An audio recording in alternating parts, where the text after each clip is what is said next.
आप देख रहे तेज खबर 24। मैं हूं आपके साथ विकास। 25 सितंबर को मनाए जाने वाले फार्मासिस्ट दिवस के उपलक्ष्य में मध्य प्रदेश फार्मासिस्ट एसोसिएशन की ओर से रीवा जिला कार्यकारिणी ने पूरे जिले में फार्मासिस्ट दिवस मनाया है। इस अवसर पर जिले में लगभग 100 फार्मासिस्ट द्वारा संचालित फार्मेसी स्टोर में फार्मासिस्ट के महत्व को दर्शाने वाले बैनर और मरीजों हेतु फार्मासिस्ट की उपयोगिता जानने हेतु पंपलेट वितरित किए गए। इस अवसर पर मुख्य अतिथि के रूप में एमपीपीए के प्रदेश सचिव दीपक मिश्रा मौजूद रहे। उन्होंने बताया कि फार्मासिस्ट मेडिकल की दुनिया का एक अभिन्न अंग है, लेकिन आज के परिवेश में कई ऐसे मेडिकल स्टोर खुल रहे हैं जिन्हें फार्मासिस्ट की ABCD तक नहीं आती। प्रदेश में बढ़ रहे नशे के कारोबार में ऐसे फार्मासिस्ट बराबर के दोषी हैं, जिसके लिए फार्मासिस्ट एसोसिएशन के द्वारा स्थानीय प्रशासन के साथ साथ प्रदेश के मुखिया को भी इन पर कार्रवाई करने की मांग की गई है। वहीं इन पर निगरानी रखने के लिए ड्रग इंस्पेक्टर के नियुक्ति की बात कही गई है। सबसे पहले तो समाज के मजबूत स्तंभ जो चौथे स्तंभ है, आप लोग प्रिंट मीडिया साथी, मेरे इलेक्ट्रॉनिक मीडिया साथी, समस्त पत्रकार साथीगण जो आज यहाँ उपस्थित हुए हैं, उनका मैं बहुत बहुत स्वागत वंदन अभिनंदन करता हूँ। मैं आप लोगों के माध्यम से हमारे एमपीपीए संगठन जो एमपी फार्मासिस्ट एसोसिएशन है उसके बारे में बताना चाहता हूँ कि यह मात्र एक ऐसा संगठन है मध्य प्रदेश का जो छात्रों से लेकर शिक्षक, मेडिकल रिप्रेजेंटेटिव, मेडिकल स्टोर संचालित फार्मासिस्ट और फार्मा इंडस्ट्री में काम करने वाले समस्त फार्मासिस्ट साथियों के लिए जो है हमेशा तत्पर तैयार रहता है और हमेशा उनके लिए लड़ाई लड़ने के लिए हमेशा खड़ा रहता है। क्योंकि फार्मासिस्ट जो है उसको जो है रीढ़ की हड्डी बोला जाता है स्वास्थ्य विभाग की, जो डॉक्टर और पेशेंट के बीच का एक ऐसी कड़ी होती है कि जो सबको जोड़ के रखती है।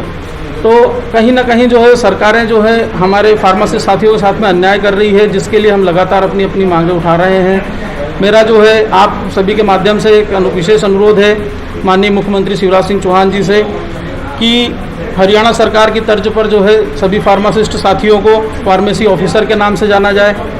दूसरा, जो हमारी PCI की कार्यप्रणाली है कि उसके लिए जो फार्मासिस्ट इतने लंबे समय से जो है पढ़ाई करने के बाद में 4 साल डिग्री करने के बाद में 8 साल M फार्मा करने के बाद में फिर आता है और आने के बाद में फिर उसको व्यापम की एग्ज़ाम में धकेल दिया जाता है।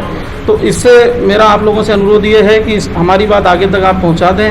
हमारा कहना ये है कि जैसे MCI से सीधे डॉक्टर की नियुक्ति होती है, वैसे ही PCI जो हमारा फार्मेसी काउंसिल ऑफ इंडिया है स्टेट का, वहाँ से जो है डायरेक्ट फार्मासिस्ट की नियुक्ति होना चाहिए। मैं दिल्ली सरकार का भी बहुत बहुत धन्यवाद प्रेषित करना चाहता हूँ कि कोरोना संकट काल में, महामारी में हमारे एक जांबाज फार्मासिस्ट फाइटर जो थे राजेश भारद्वाज जी, वो वीर गति को प्राप्त हो गए थे। तो उनके परिवार को 1 करोड़ की सहायता राशि माननीय केजरीवाल जी ने दी है।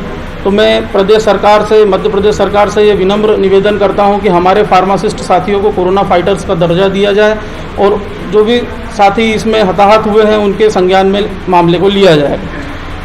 दूसरा, जितना भी ड्रग एंड कॉस्मेटिक एक्ट है 1948 जो हमारा बना था फार्मेसी को लेके, उसका उल्लंघन जो है अक्सर देखने में आ रहा है। जैसे कि जो अभी CHO की पोस्ट है कम्युनिटी हेल्थ ऑफिसर की, उसमें जो है नर्सिंग वालों को लिया जा रहा है, जबकि जहां दवा वहां फार्मासिस्ट होना चाहिए। ये ड्रग एंड कॉस्मेटिक एक्ट 1940 में लिखा हुआ है।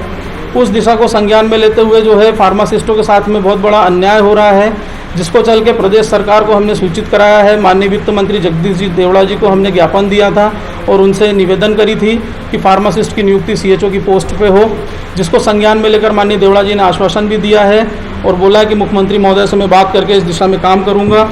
जो उनको नर्स को और जो BHMS वाले हैं उनको 6 महीने की ट्रेनिंग दी जाती है CHO में पोस्ट ज्वाइन करने से पहले। तो मेरा आप माननीय मुख्यमंत्री जी से ये निवेदन है कि यदि फार्मासिस्ट को CHO की पोस्ट में रखा जाता है तो उसको कोई ट्रेनिंग की ज़रूरत नहीं होगी, जिससे कि काफ़ी वित्त बचेगा, सरकार का जो वित्तीय भार है वो बचेगा। सीधे फार्मासिस्ट को नियुक्त करना है, क्योंकि फार्मासिस्ट दवा के बारे में जानता है, दवाई का ज्ञाता होता है और वो जो है काफ़ी अच्छे से इस काम को निभा सकता है। इसी के तर्ज पे PPR एक्ट माननीय प्रधानमंत्री नरेंद्र मोदी जी के सानिध्य में PPR एक्ट 2015 बना है हम लोगों का, जिसमें जो है प्राथमिक इलाज करने का अधिकार दिया गया है फार्मासिस्ट को। तो ये सरकारें जो हैं इनको जो है लागू नहीं कर रही।